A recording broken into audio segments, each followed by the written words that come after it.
मैं रमाताई अहिरे मुंबई स्थित चेंबूर में रहती हूँ और मैं कई सालों से सामाजिक काम और बौद्ध धर्म का प्रसार प्रचार करती हूँ। मैं इस दिन के लिए कहना चाहती हूँ कि लॉर्ड बुद्धा चैनल ये सब धम्मचक्र प्रवर्तन दिन के सहित सभी बौद्ध सांस्कृतिक दिन और बौद्ध धर्म का सभी बाबा साहब का महत्वपूर्ण काम सभी भारतवर्ष में पहुंचाने का काम कर रहा है। मैं ये चैनल की शुक्रगुजार हूँ और मैं इस बारे में कुछ कहना चाहती हूँ। धम्मचक्र प्रवर्तन दिन ये हमारे लिए बहुत महत्वपूर्ण दिन है। पूरे दुनिया में और भारतवर्ष में इस दिन का प्रमुख महत्व है। बाबा साहब ने यही दिन क्यों चुना? बाबा साहब ने 3री सदी में राजा अशोका ने ये धम्म ग्रहण किया था और उसी दिन ये धम्म का पूरा प्रसार और प्रचार डॉक्टर बाबा साहेब अम्बेडकर ने करने के लिए वही दिन चुना, क्योंकि राजा अशोका ने संपूर्ण भारतवर्ष में और जग में ये धम्म का और ये प्रसार किया। उनके लेनी बनाई, उसमें ये धम्मचक्र का मतलब क्या है, वो अलंकारिक सभी गुम्फा में लेनी में सभी महाराष्ट्र में 84,000 लेनी है। उसमें ये सब राजा अशोका ने अपनी लड़की और लड़का ये दोनों बौद्ध धर्म के प्रसार प्रचार में भेजे थे और ये सभी कार्य राजा अशोका ने राजाश्रय दिया और बौद्ध धर्म का पुनरुज्जीवन तभी किया था बुद्ध के बाद। और यही करने के लिए बाबा साहब ने भी हमारी ये सब जो बहुजन समाज की जनता है उनका पुनर्जीवन करने के लिए ये हमारे लिए वही दिन चुना। और 14 अक्टूबर को बाबा साहब ने 14 अक्टूबर 1956 साल को हमें ये धम्म दिया। बाबा साहब ने धम्म देते समय बहुत उसका अभ्यास पूर्ण किया। ये चक्र का मतलब है, धम्म चक्र का मतलब है पहिया, तो ये 8 पहियों में ये धम्म चक्र दिखाई देता है और उसमें जो धम्म चक्र में जो आरी दिखाई गई है वो 24 आरी है और ये 24 आरी 24 गुणों का मतलब रखती है। और ये 8 पहिए ये अष्टांगिक मार्ग जो बौद्ध धर्म का पूरा ये है तत्व प्रणाली है, ये अष्टांगिक मार्ग में ये धम्मचक्र में दिखाया गया है। बाबा साहब ने 1950 में ये हमें संविधान दिया और संविधान के इसमें बाबा साहब ने पूरे ये गणतंत्र और लोकशाही जो दिखाई गई है और उसी में संविधान में ये धम्मचक्र का अशोक चक्र उन्होंने अपने तिरंगे पे भी दिया और राज चिन्ह में भी चतुर्मुखी सिंह के साथ ये अशोक चक्र दिया है। इसका मतलब है कि ये 4 सिंह जो दिखाई दे हैं वो शौर्य, धाड़स और इसके प्रतीक होते हैं और बाबा साहब ने वही दिए। हर एक का अलग महत्वपूर्ण अर्थ निकलता है, इसीलिए ये धम्मचक्र बहुत अर्थपूर्ण और महत्वपूर्ण है हम सब लोग ने ध्यान में रखना चाहिए। बाबा साहब ने नागपुर में हमें दीक्षा भूमि में धम्म दिया, पूरे भारतवासी महाराष्ट्र को भी ये धम्म दिया, तभी बहुत सारे लोगों ने वहाँ धम्म ले लिया। बाबा साहब ने तभी हमें त्रिशरण पंचशील लेके उसको महत्व देके हमें ये धम्म दिया और हम वो आगे लेके जाना चाहिए। हम बाबा साहब के पहले भगवान बुद्ध के ऋणी है, क्योंकि बहुत सारे धर्म ये दुनिया में है, उसमें हिंदू, मुस्लिम, क्रिश्चियन और ये सारे जैन ये सब धर्म है, लेकिन बौद्ध धर्मों ने हमें महिलाओं को बहुत सारी सुविधा दी, सम्मान दिया, अधिकार दिया और हमें जीने का तरीका सिखाया। और वही हमारे लिए सबसे पहले महत्वपूर्ण व्यक्ति नहीं तो हमारे उद्धार करते भगवान बुद्ध है और उसके पीछे हमें बाबा साहब ने उन्हीं का धम्म हमें दिया।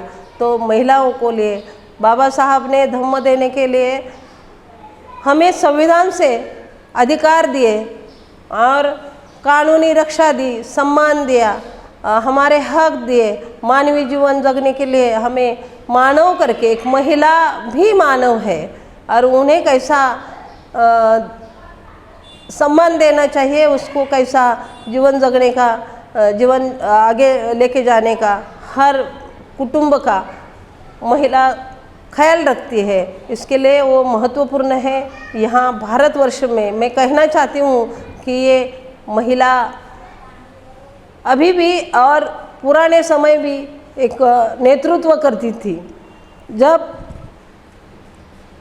उत्पत्ति हुई तो महिलाओं से उत्पत्ति होती है, इसके लिए। लेकिन ये आधुनिक चक्र जब आया तभी ये दुनिया को जन्म देने वाली, ये दुनिया को खाना खिलाने वाली खेती का शोध तो महिलाओं ने लगाया। लेकिन महिलाओं के लिए कैसे कैसे नियम बना के रखे थे ये मनुवादी विचारसरणी ने, वो हमें आज भी इस औद्योगिक युग चल रहा है, आधुनिक युग चल रहा है, विज्ञानवादी युग चल रहा है, फिर भी हमें ये सब सनातनी परंपराओं से सामना करना पड़ता है। और उसे सामना करने के लिए, लड़ने के लिए ताकत हमें बौद्ध धम्म से मिलती है, बाबा साहब के संविधान से मिलती है। और वो जब हम बौद्ध धम्म मानते हैं नहीं जानते हैं, अभी हम लोगों जैसे जो सामाजिक काम करते हैं उन्हें तो पता है, लेकिन हर घर में एक स्त्री बहुत अच्छा अपना घर, कुटुंब, अपने बच्चे, अपना परिवार, सभी समुदाय, सभी के लिए वो जितना काम करती है वो बौद्ध धम्म का प्रतीक है।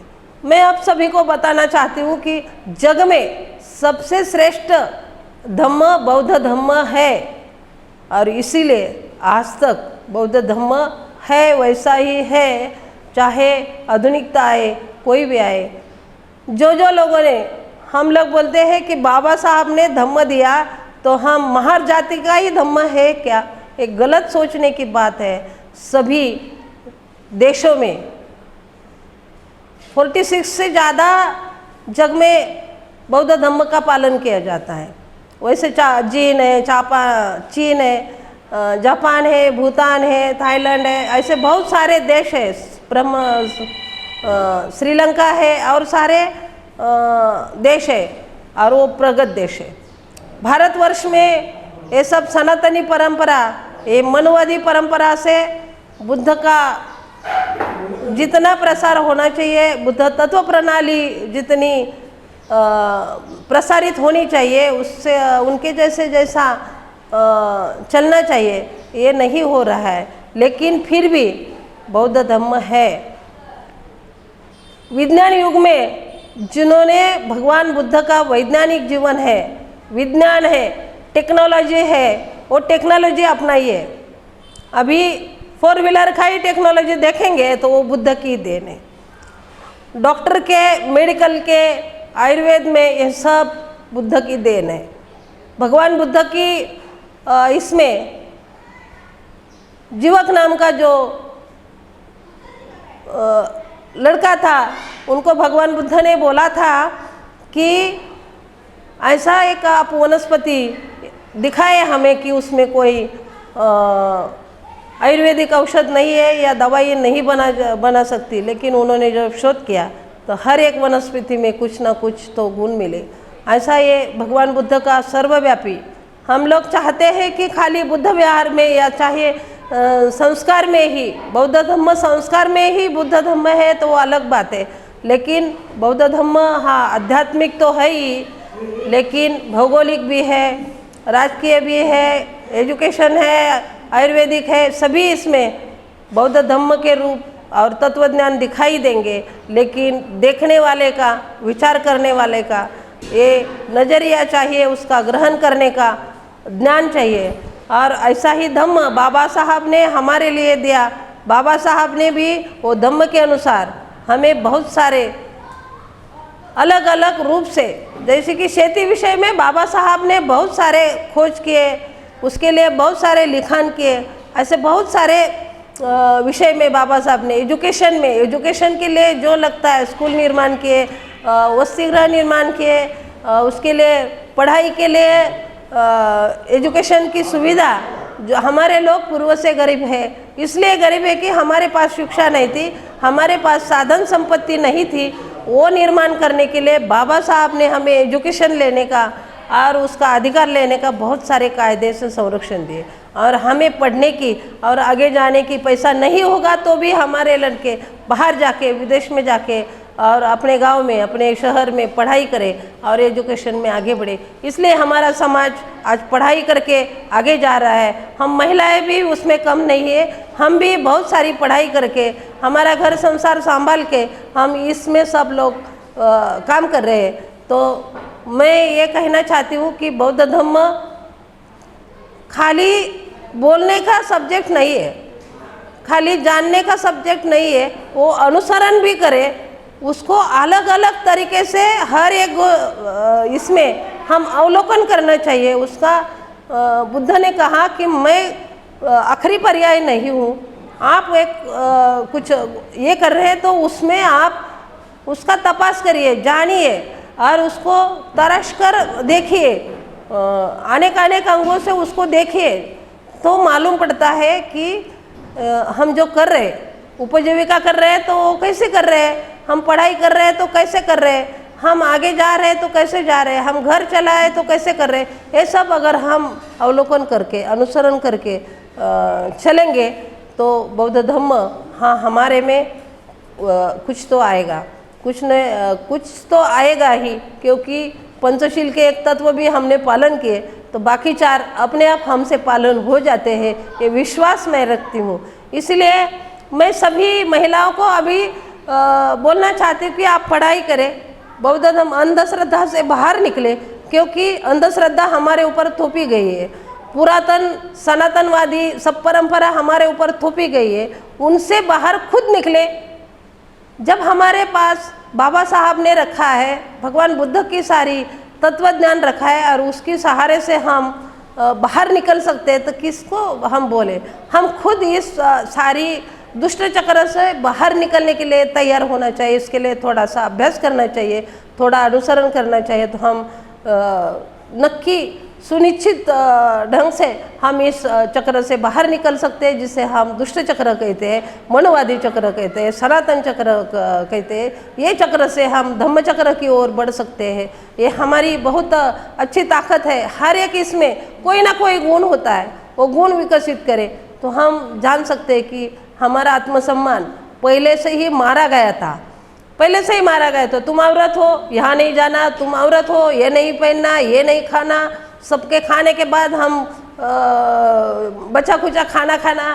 आज बहुत सरकार ने सुरक्षा माता और जननी सुरक्षा का पंतप्रधान योजना का और बहुत सारी सुविधा हमारे लिए दी है, लेकिन उसमें सुरक्षा जो जितनी योजनाएं दी है उसके साथ साथ अंधश्रद्धा भी है, उसके साथ साथ कुछ वो सनातन परंपरा भी है।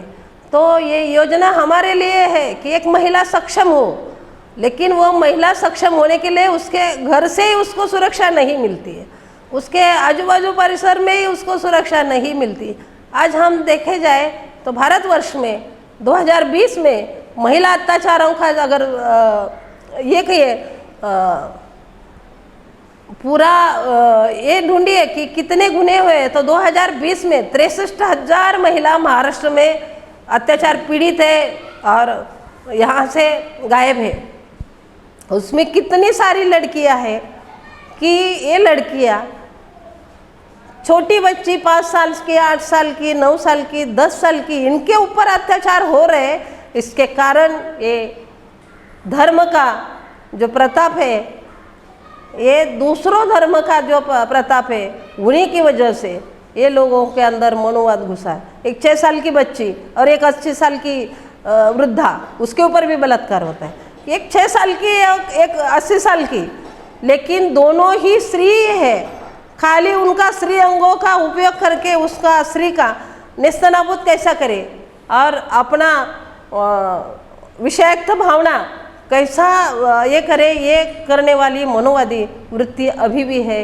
इसको अगर दूर करना है तो ये धम्मचक्र दिन और ये बाबा साहब का दिया हुआ जो बौद्ध धम्म है वही हमें इससे बाहर निकाल सकता है। और इसको हम कायदे से, जो बाबा साहब ने संविधान दिया है, इस संविधान में हमें सुरक्षा मिली है, उसका अगर हम अभ्यास करें, हर घर में संविधान पढ़ा जाए, हर घर में संविधान का मतलब सिखाया जाए, अपनी बच्ची को सिखाओ, अपने बच्चों को सिखाओ, ये संविधान का अगर हम सही तरीके से अभ्यास करें तो हम बहुत सारे इसमें जाएंगे। हम कहते हैं कि बौद्ध धर्म खाली हमारा है, हमारा नहीं है। अभी रतन टाटा की मैं बहुत सारे औद्योगिक इनकी उदाहरण दे सकती हूँ कि ये सब बौद्ध धर्म को मानने वाले हैं, उनकी जो टेक्नोलॉजी है ये अपनाने वाले हैं। रतन टाटा हो, बजाज हो, अंबानी हो, रिलायंस हो, ये सभी देश के जो बड़े औद्योगिक हैं वो सभी ये बुद्ध का धम्म का जो तत्वज्ञान है वही अपनाते हैं। ये सच है। और जितनी भी कला है, मग जुडो असेल, कराटे होंगे, ताइक्वांडो होंगे, ये सारी कला भगवान बुद्ध की देन है। कोई माने नहीं माने, लेकिन यही सच है। अगर आप अभ्यास करें तो मालूम पड़ेगा कि ये सब भगवान बुद्ध की देन है। हम जब बुद्ध गया का दर्शन करने गए थे, वहाँ 5-6 तरीके से नहीं, 10 तरीके से भगवान बुद्ध की पूजा होती है। और लेकिन भगवान बुद्ध खुद बोलते हैं कि मेरी कोई मूर्ति नहीं बनाए, मेरी कोई पूजा नहीं करे, मैं आखिरी नहीं हूँ, आप अपनी बुद्धि को बुद्ध समझिए। लेकिन फिर भी ये भारतवर्ष में ये परंपरा चल रही है। बुद्ध गया में भगवान बुद्ध की आरती हो जाती है और त्रिशरण पंचशील का पठन हो जाता है। नेपाल की एक अलग से पूजा होती है, ब्राह्मण एक अलग तरह से पूजा करता है। भारतवर्ष में कहीं भी खोज काम हो गया तो वहाँ बुद्ध के अवशेष, बुद्धकालीन के रूप में कुछ अवशेष मिल जाते हैं। कहीं भी जाओ तो आप ये सारा भारत का, हम मराठी में बोलता है सारा भारत का शेत सारा ये भगवान बुद्ध के ही नाम से है, क्योंकि ये भारत में ये धम्म आयात नहीं किया गया, ये यहाँ का मूल विचार है। भगवान बुद्ध खुद भारतवर्ष में जन्मे, भारतवर्ष में रहे। जब भगवान बुद्ध ने सारनाथ में पहला धम्म प्रसार करने के लिए पहला प्रवचन दिया, तभी ये धम्मचक्र का बहुत महत्व उन्होंने बताया था और तभी से ये शुरू हुआ।